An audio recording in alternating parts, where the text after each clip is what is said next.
De sorte que se alguém se purificar destas coisas, será vaso para a honra, santificado e idôneo para o uso do Senhor e preparado para toda a boa obra. Esta palavra, o apóstolo Paulo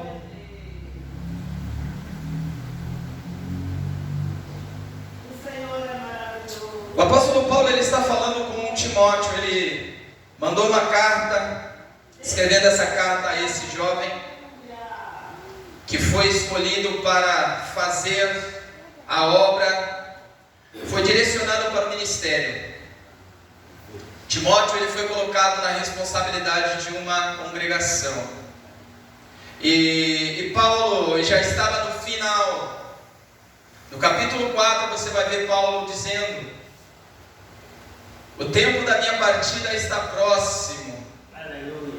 Eu combati o bom combate, acabei a carreira e guardei a fé. Mas antes de isso acontecer, antes de Paulo terminar a sua carreira, antes de acabar o ministério do apóstolo Paulo, ele conversa por carta com Timóteo. E ele fala justamente a respeito desses 4 tipos de vaso. Ele é colocado em 2 grupos. O primeiro grupo aqui que ele apresenta é o vaso de ouro e o vaso de prata.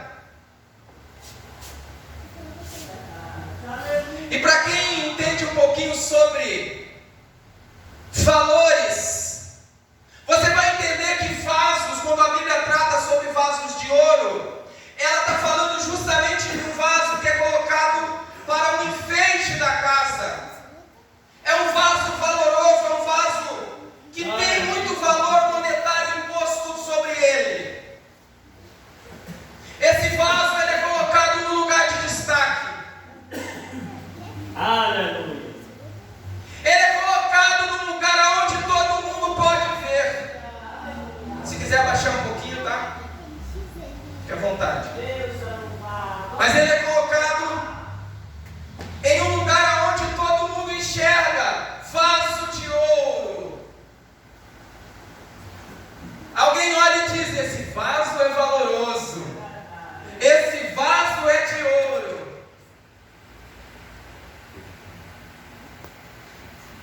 Mas os vasos de ouro foram levados na primeira remessa, quando Nabucodonosor invadiu Jerusalém, juntamente com Nebuzaradão.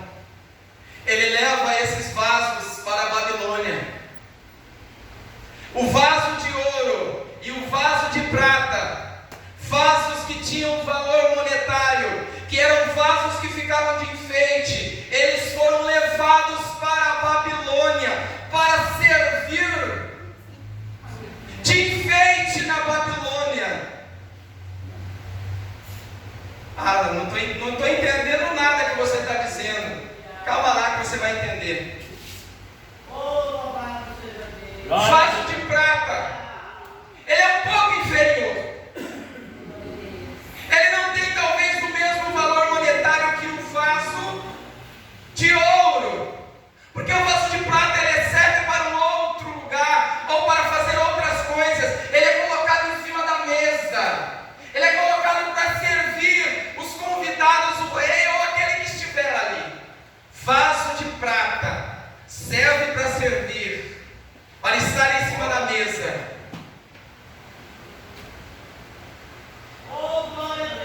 Eu não sei o que está acontecendo, sei sim. Glória a Jesus. Mas eu não sei como que você está se sentindo.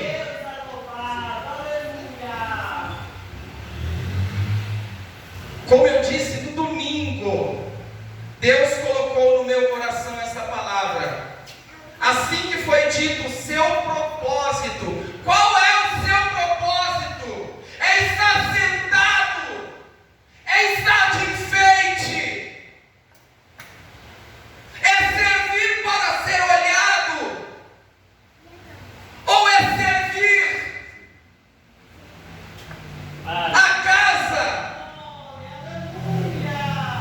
Me desculpe, mas eu falo aquilo que Deus coloca no meu coração.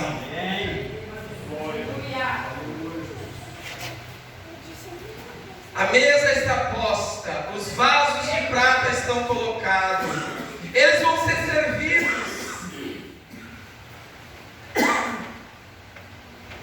Mas aí o apóstolo Paulo, ele sai agora do contexto financeiro, ou talvez do contexto de valores, e ele entra agora por algo que ninguém quer saber.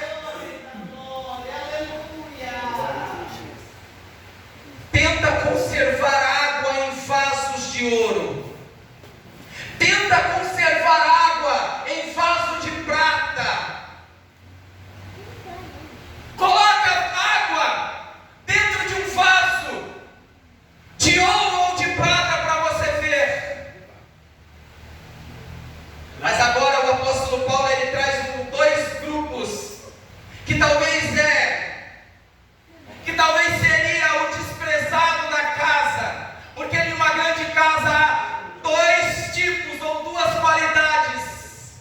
Um é vaso de ouro e de prata. Agora nós entramos para aqueles que talvez ninguém dá valor, que é o vaso de barro. Mas para que serve o vaso de barro?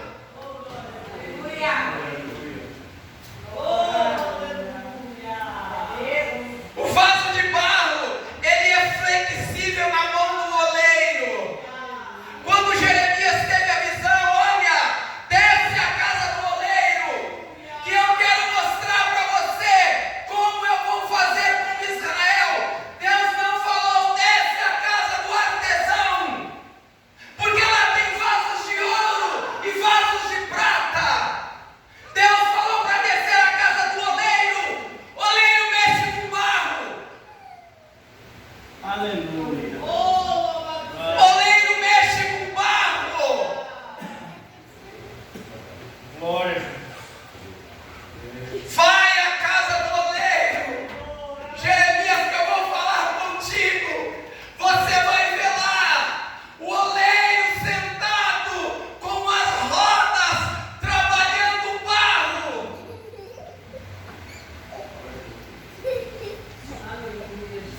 Glória.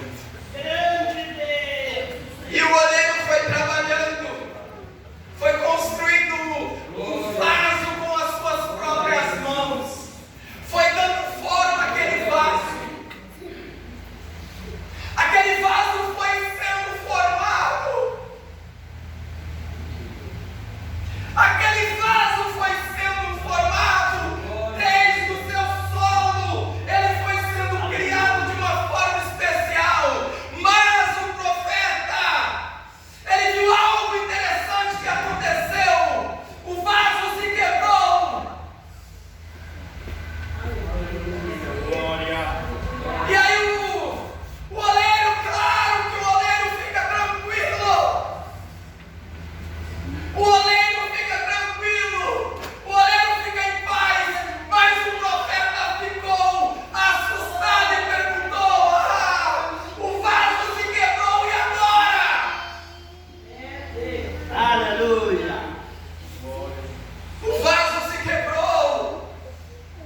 que não é tão importante, que você talvez não daria nada para ele.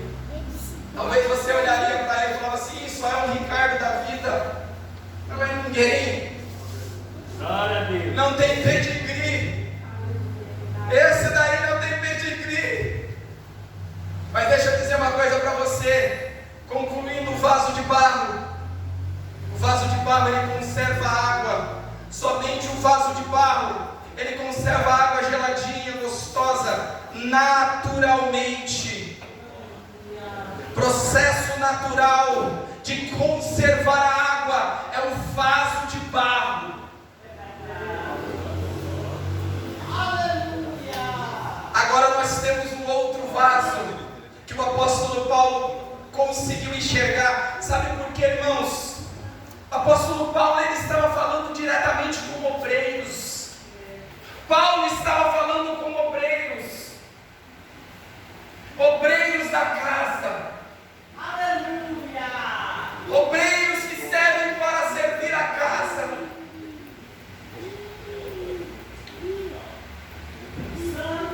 E aí o apóstolo Paulo diz: tem mais um vaso que precisa ser visto. É o vaso de madeira. Mas para que serve o vaso de madeira, meu Deus do céu? Quem é que quer saber de vaso de madeira? Quem é que se importa com vaso feio? Com vaso que não tem parecer nem formosura? E olhando nós para ele, beleza nenhuma víamos para que o desejássemos. É um vaso de canto. É um vaso que talvez não serva para nada. Não serve para colocar água. Não serve para ser enfeite. Não serve para vender. Mas serve para quê? Ah, meu Deus do céu.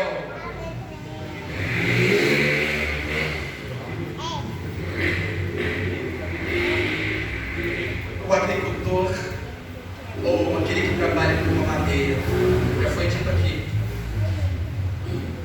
ele vai no campo,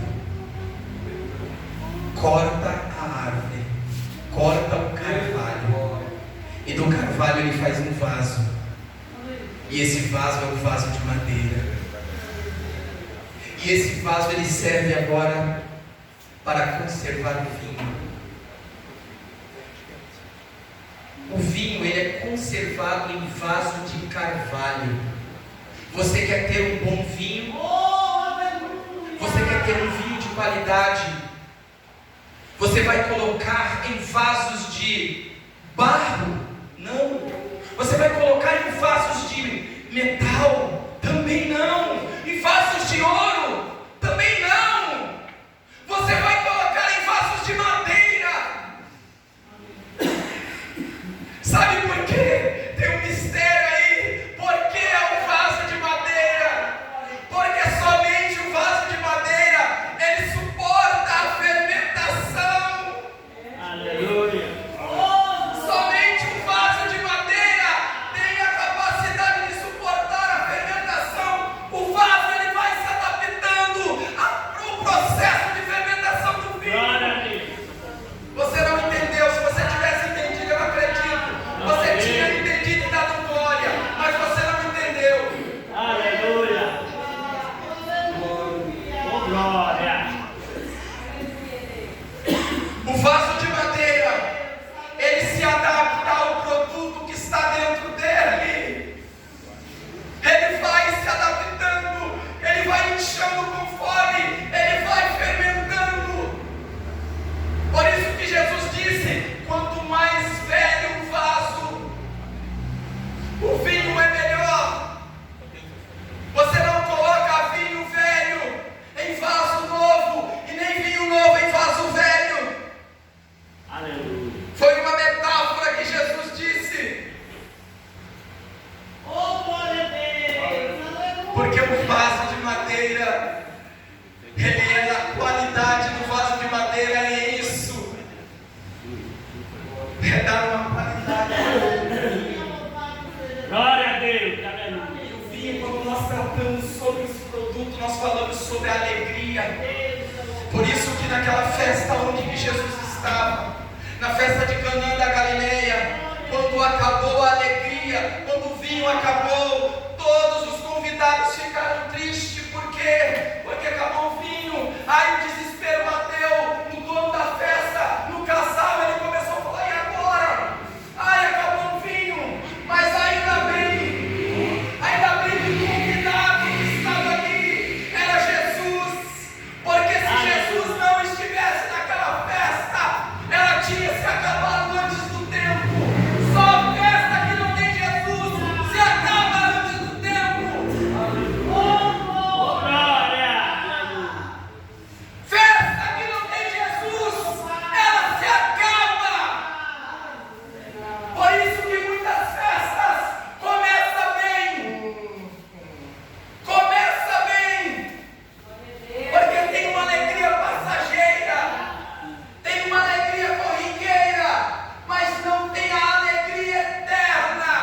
Glória a Deus. Quando você entende a palavra, ela fala no seu coração, nem que a noite ou ai, irmãos, sabe o que está faltando no nosso meio? Sabe o que está faltando? É isso daqui, ó. Mas não é somente ela aqui no coração e na mente.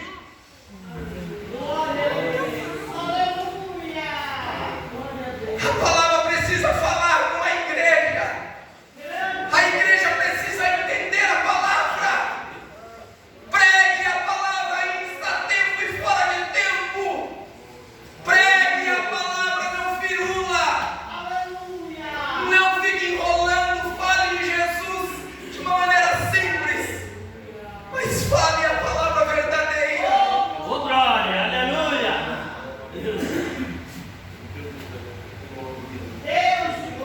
Acabou a alegria.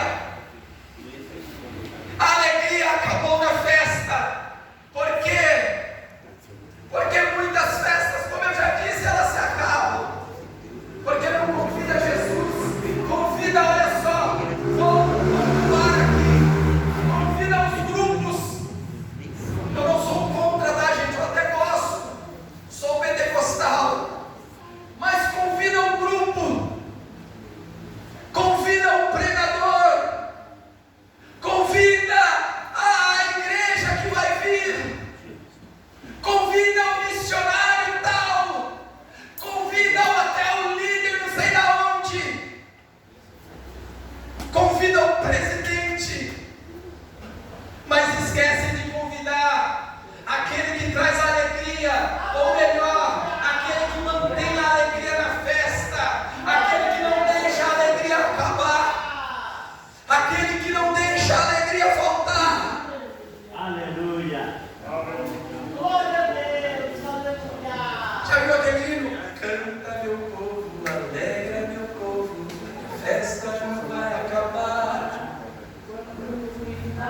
Na terra, no céu vai continuar. Essa alegria que precisa estar no meio da igreja. É uma alegria eterna, não é uma alegria fingida, não é uma alegria passageira. Glória a Jesus. Irmãos, ontem eu falei sobre Jesus, mas mesmo falando sobre a crucificação, eu senti uma